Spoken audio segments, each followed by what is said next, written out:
थंडी लयच वाढत चालली. 4 गोधड्या अंगावर घातल्या तरी गार जात नाही. लग्न करून टाक मग उभं तू तुम्हाला तेवढं सांगावं तसं पण मी बारीक. कुठं बारीक रे सोंड्या. आज लग्न केलं तर उद्या पोरं काढशील. चप्पल लय भारी रे. विषय बदलू नको.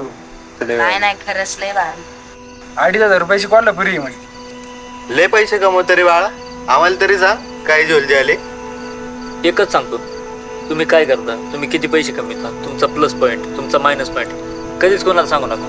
कष्ट करा, काही काम धंदा करा, कामाला लावू नका. लोकांचा अजिबात विचार करू नका.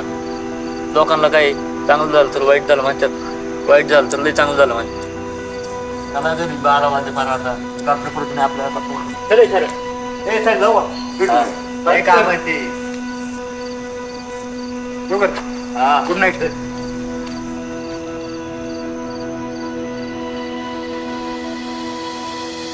तर ठाणे जिल्ह्यामध्ये एक धक्कादायक घटना घडली आहे. बदलापूर मधील एका शाळेमध्ये लहान मुलीवर लैंगिक अत्याचार झाल्याची धक्कादायक बाब आता समोर आली आहे. या प्रकरणी शाळेतील कर्मचाऱ्याला पोलिसांनी अटक केली. दादासाहेब, कधी थांबणार हा प्रकार? हो ना, काय झाले शिंदे साहेब, सत्तेत असून सुद्धा आपल्याला काय